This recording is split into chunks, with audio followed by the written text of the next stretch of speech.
Good morning, everyone. Welcome to First Unitarian Church. Welcome to those who are joining us online. Thank you for being with us.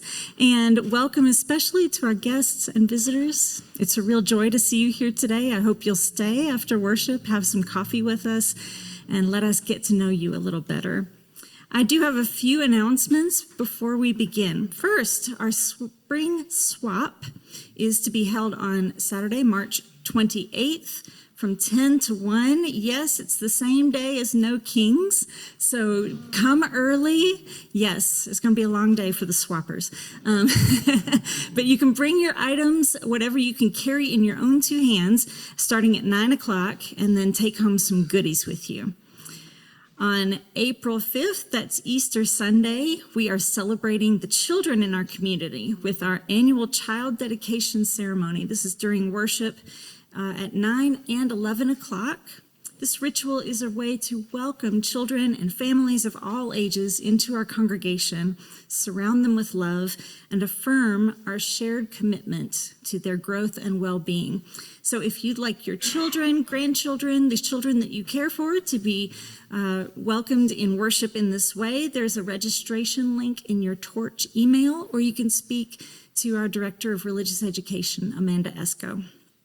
It's also Share the Plate Sunday on April 5th, and you want to know who the recipient is? Yes. It's Nuzzles and Company, and they're going to bring puppies. Really, I'm serious. On April 5th, they're going to host a puppy snuggle lounge. A snuggle lounge. You can cuddle a puppy and learn more about what Nuzzles & Co. does. So in anticipation of their visit, we'll be collecting much needed items for the animal shelter, and you can find out what kinds of items at the social justice table. There will be a bin outside our little chapel, so be sure to be here on Easter. On April 12th, the following Sunday, it's Ask the Minister Sunday. You can ask your questions to Reverend Jay, and they will answer them. There's a drop box on the welcome table, so be sure and drop a question there during coffee hour. And on April 12th, Rev Jay will draw your questions and answer them during the worship service. And today, after worship, we would love for you to stop by the table for our Magic of UU, or our religious education class has been hard at work creating bean soup jars for a good cause. The proceeds will be donated to primary children's, and you can get one for 10 or two for 15. It's a great deal. They make good soup. So pick up a jar and consider dinner done for a good cause. Finally, let me give you a quick pledge update. We're about 75% of the way there with just about a week to go. Raise your hand if you turned in your pledge card. Woo! Raise your hand if you haven't. No, don't. Don't do it. I don't want to embarrass anybody. I don't want to embarrass the 90 people who haven't turned theirs in. But you know who you are. We're waiting for you. We are very pleased, though, that we have blown past our goal of people who have increased their pledge over last year. So thank you for doing that. And if you haven't turned it in, please go ahead and get it done as soon as you can. Now, let's begin our worship service. Today, I bring you these words by the fiction writer Octavia Butler. All that you touch, you change. All that you change changes you. The only lasting reality is change. God is change.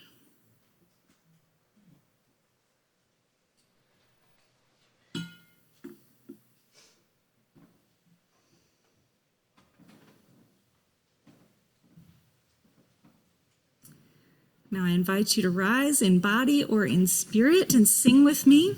Our opening hymn is number 23.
I'd like to invite to the pulpit our lay minister today, Jack Markman, who brings you a word about this month's theme of balance.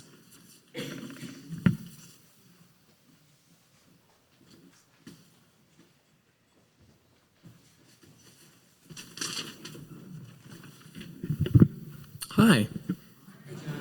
Oh, hi.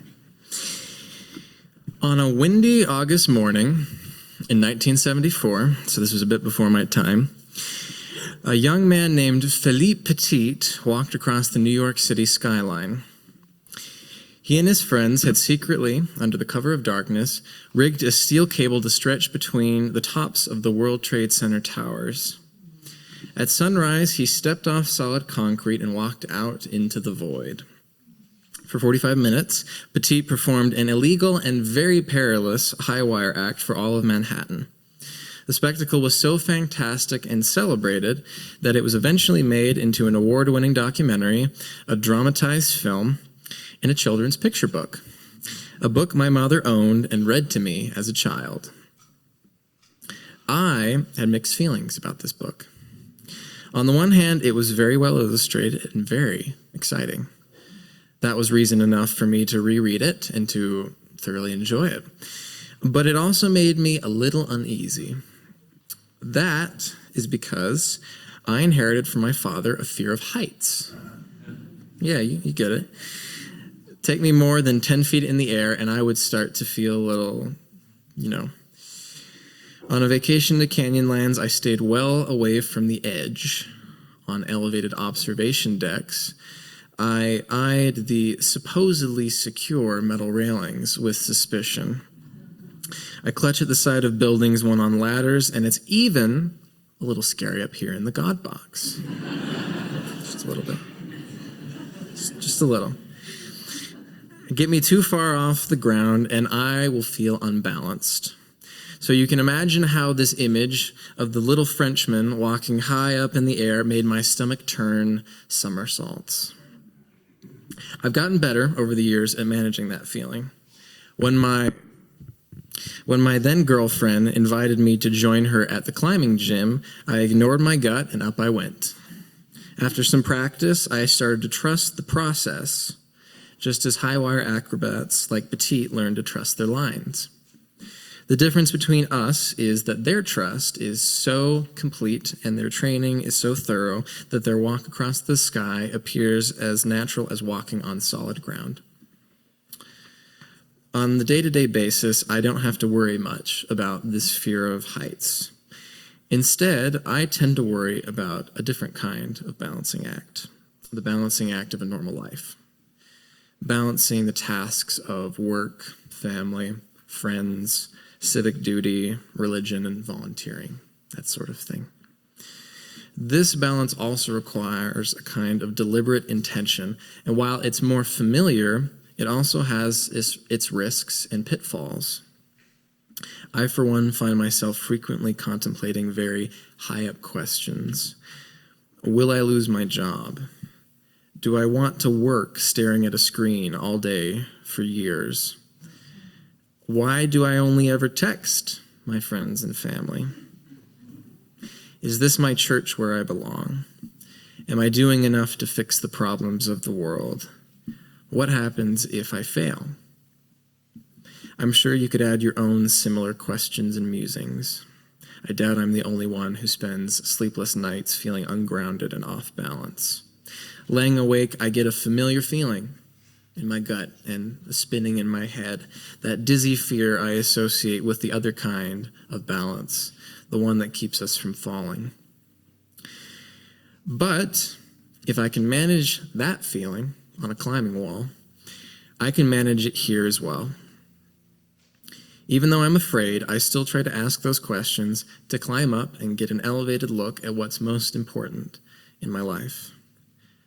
Sometimes it's overwhelming, but I think that this kind of deliberate intention is critical to living my life in balance. That deliberate intention adds stability and a weight of meaning. That weight keeps me steady.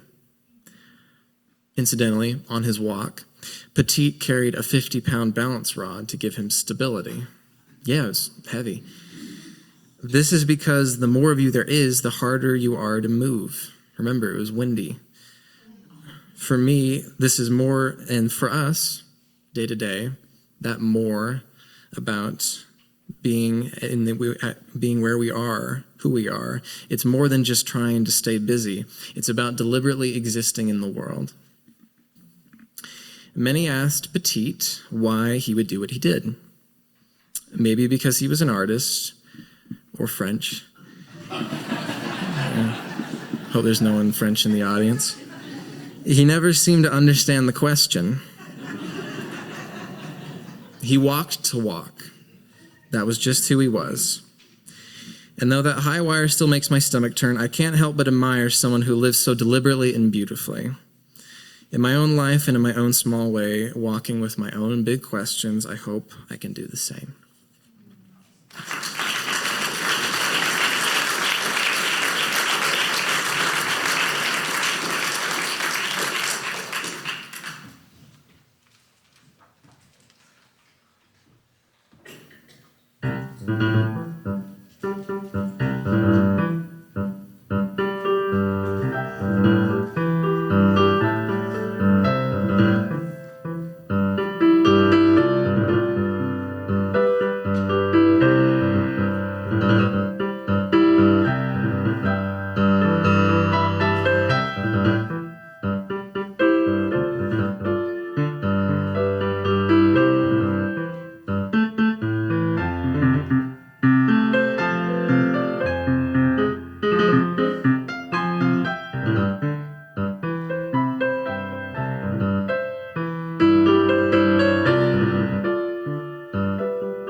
Today's sermon is, in a way, all about change.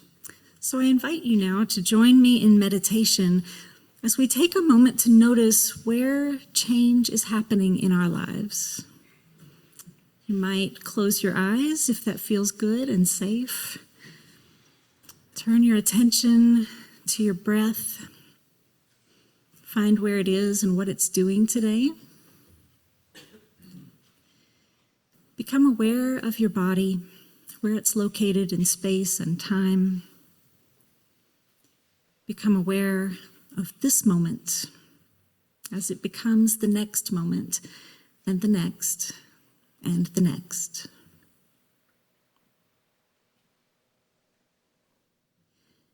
Let your attention scan your body and ask, where is change happening inside me?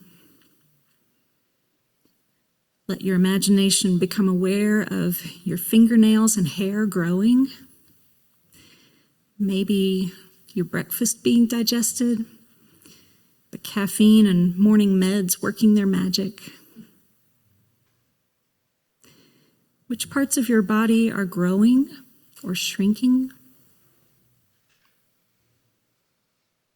We are changing all the time, every moment.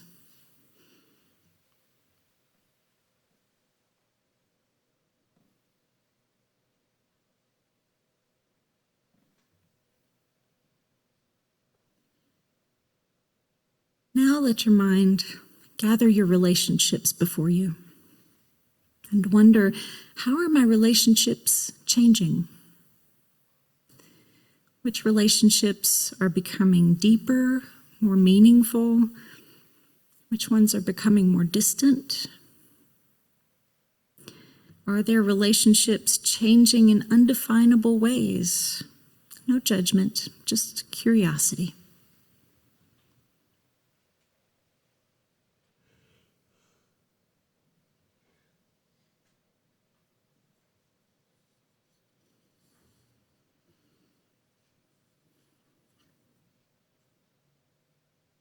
Now let your curiosity encompass your inner life. How are your beliefs changing Are you holding beliefs that no longer serve you well? Are there things you're unsure about?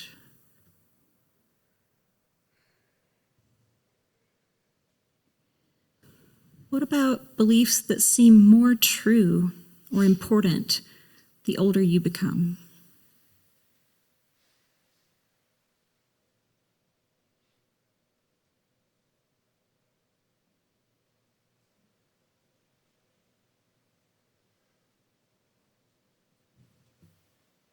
Now, with a breath, I invite you back into this room, into ordinary space. Changes are always occurring, and sometimes we are not even aware of it. It helps to observe them with curiosity, helps us appreciate the ways in which we are not stuck. Life is not static. The present moment is always the most precious moment. Amen.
Oh, we give thanks for this precious day,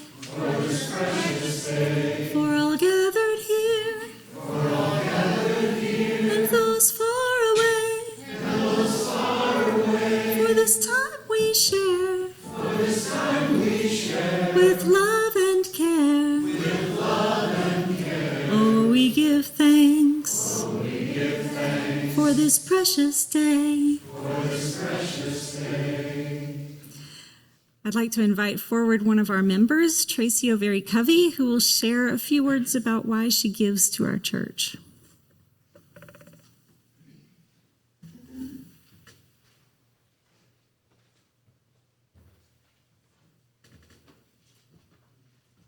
Good morning.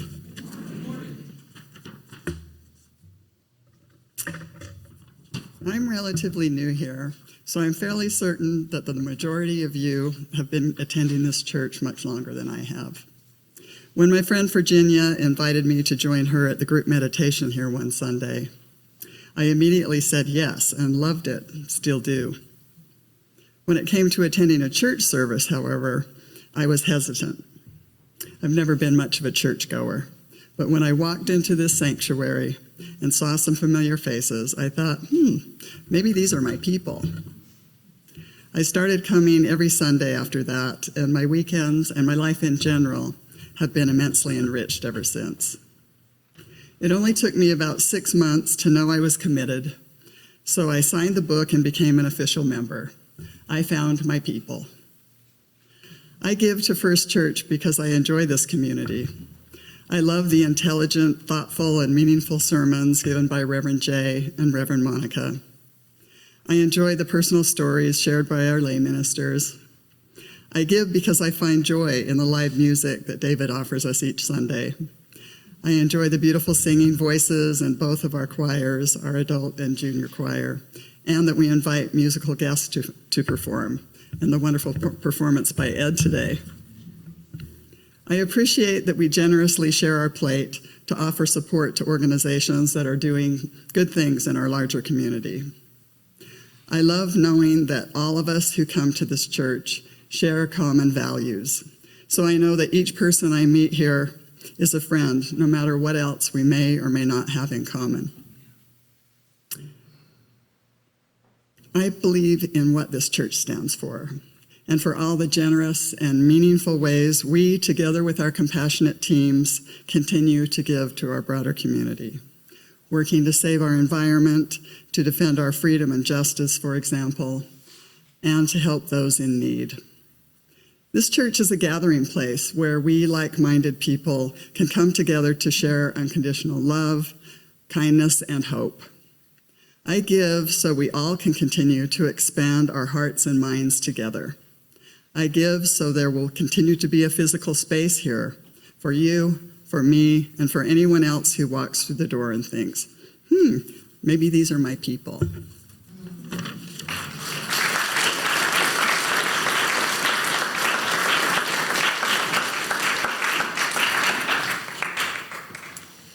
If these are your people too, then we invite you to give at this time as generously as you're able. You can also take this moment to say hello and good morning.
David Foster Wallace told a famous story that goes like this.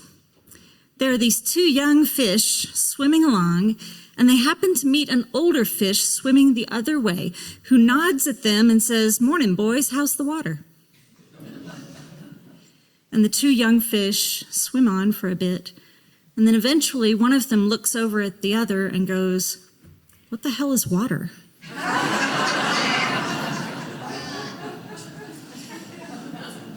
Wallace used this story to talk about how people live with a set of assumptions about how the world works. We rarely question or even notice these assumptions. He used this illustration to talk about how different groups of people have different sets of assumptions, and empathy is about seeing the assumptions for what they are and not assuming that everyone else sees the world the way you do.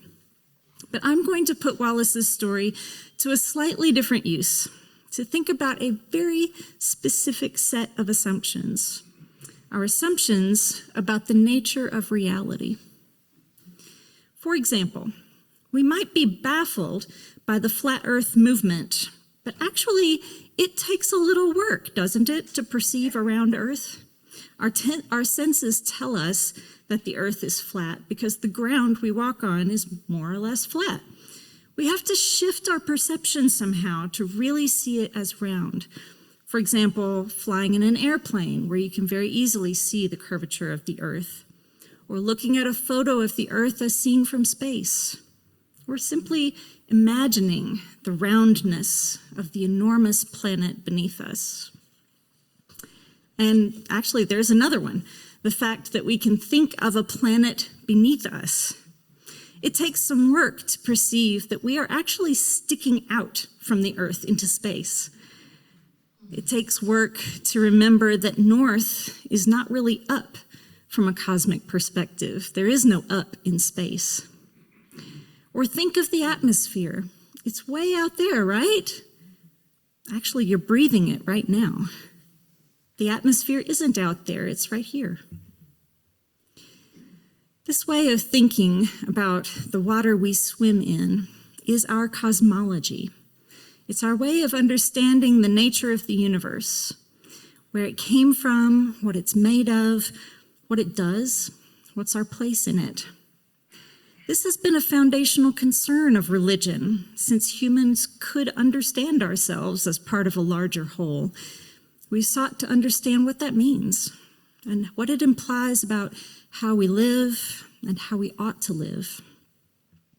We now live in an era when the religions that have upheld our cosmologies for centuries are kind of wearing themselves out.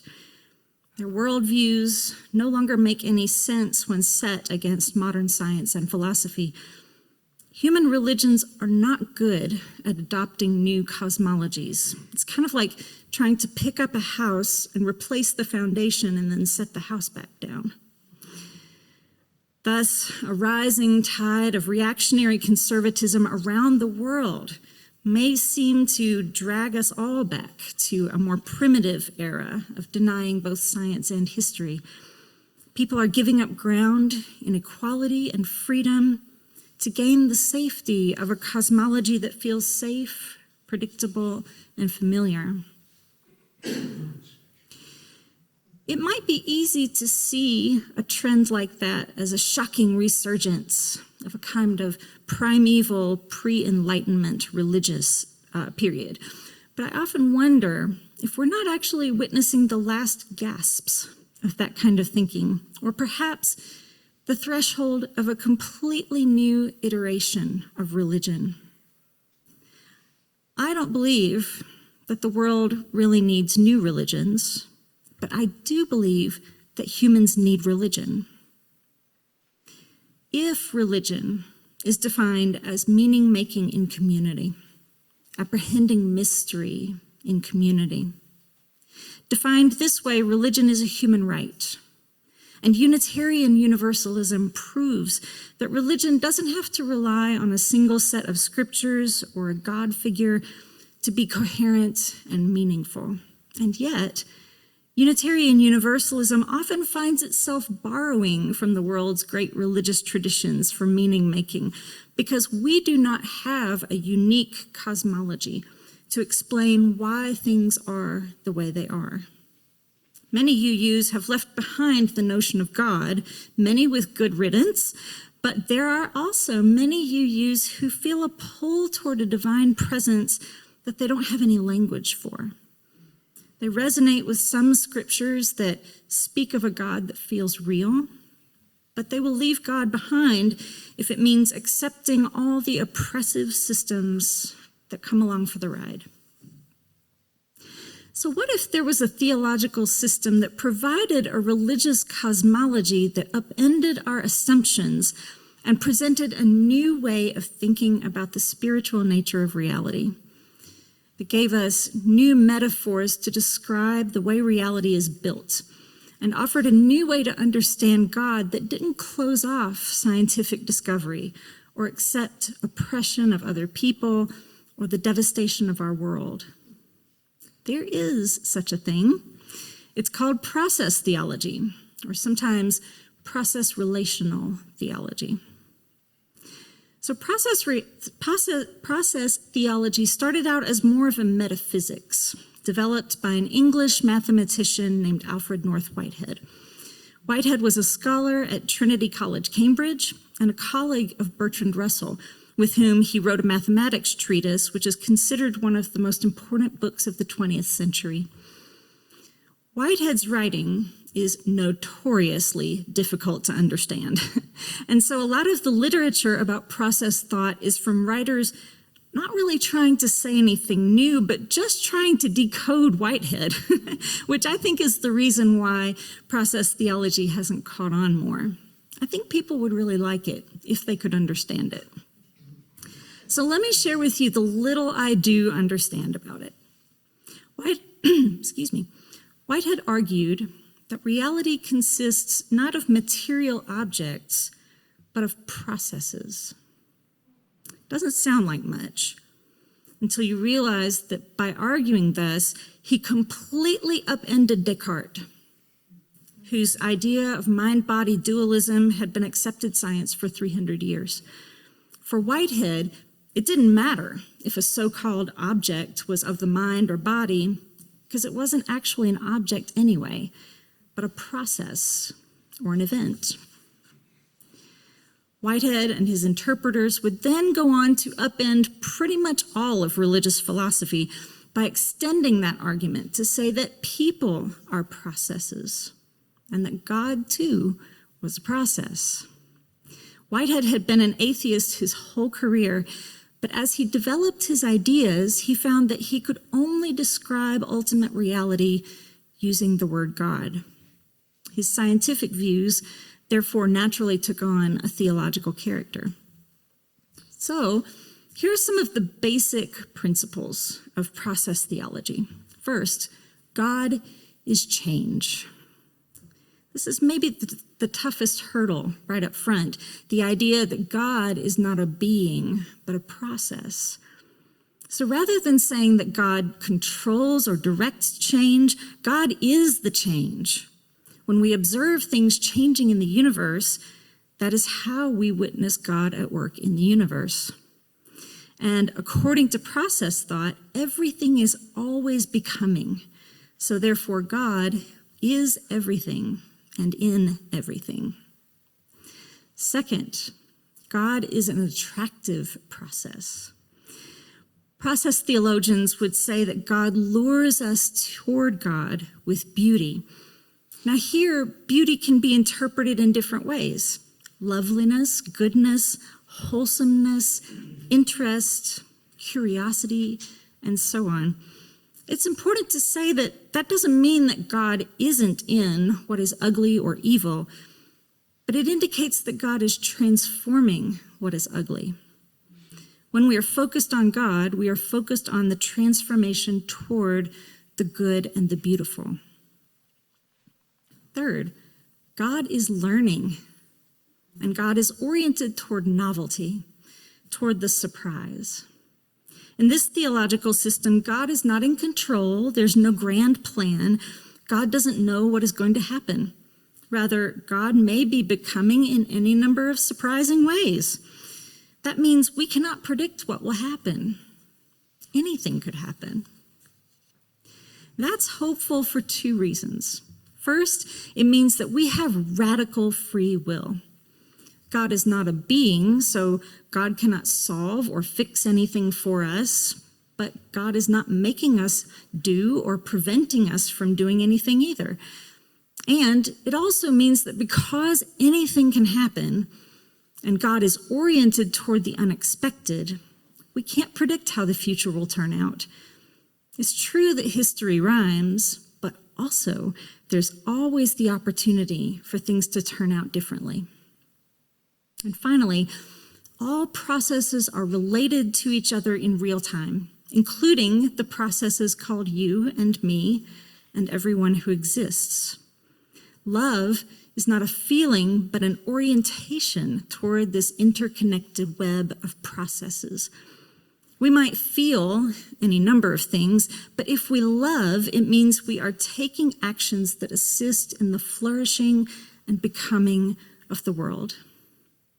And for the process theologian, this is what it means to say that God loves the world, that God's becoming is oriented toward repair, renewal, and new possibilities. Sort of a brainy theory, but it's beautiful when you can boil it down to the simple principles. But with any theology, we have to ask, so what? It's fine to think up these theories, but what good are they? How would we live differently if we believed these things were true? Well, here are a few ideas to try. If God is not a being, but a process, then the scriptures of the world are not telling truths about God, but ideas about God. Some of the ideas are good ones. Some are terrible. But one idea we can definitely let go of is that God never changes. In fact, God is constantly changing, and in fact is the change in the universe. It's natural that humanity's ideas about God will not be able to keep up. Therefore, We can look for what is good and beautiful in the world's religious traditions, trusting that the good and the beautiful is the divine lure. And we can deny the parts that serve to oppress and harm people. Or consider this. If everyone and everything is a process, then we can also let go of a lot of our judgments about people. Think about the person you were 10 years ago. Do you still believe all the same things you did back then? No doubt you've had experiences that informed your thinking, and you've had to change your mind in accordance with that. Everyone around you is doing the same thing all the time. So if someone expresses an opinion that you disagree strongly with, you can let go of the personal responsibility for changing their mind. Speak your truth and trust that that seed might someday blossom. I'm most excited about the idea that there is no future. Sounds weird, but hang with me. Theologian Robert Mesley puts it this way: time has been seen like a great tapestry woven by God. The tapestry tells a story, but the whole story from beginning to end exists at once on the tapestry. God, it has been assumed, is able to stand back and see the whole tapestry at once. Thus, the future may be unknown to us, but it is already fully actual for God. But for the process philosopher, the future does not exist. The tapestry is still being woven all the time. There is no future out there waiting to happen. The future must be created. It's easy to get discouraged when we see the same destructive patterns happening in history. But the truth is, it doesn't have to be that way. We can also repeat the patterns of building, nurturing, and thriving, or we can make up a whole new story. And since God is oriented toward novelty, we can always be surprised by how things turn out. We can prepare for the worst, yet hope for the best, leaving room for what no one expects. That's very exciting. I believe it should hurt your brain a little bit to contemplate God seriously, no matter how we conceive of God. Any God that is worthy of the name must be bigger than what we can imagine. And so all theology is limited to what human minds can experience and imagine. But process God feels like a very big God to me. A God and a cosmology of unlimited transformation, a universe of progress and potential that does not conflict with science, but spiritually enhances our scientific exploration. I think we're overdue for some new ideas about God, and this feels like a very hopeful place to start. Yeah. All right, let's take a brain break. Will you join me in singing once more? Please rise. Number 37.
seated.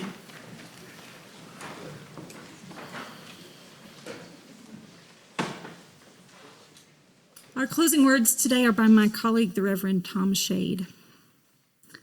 My friends, there is a power at work in the universe. It works through human hands, but it was not made by human hands. It is a creative, sustaining, and transforming power, and we can trust that power with our lives. It will sustain us whenever we take a stand on the side of love, whenever we take a stand for peace and justice, whenever we take a risk. Trust in that power. We are, together, held by that power.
The man, the myth, the legend, Mr. Ed Lueders. Thank you, Ed, for playing for us today.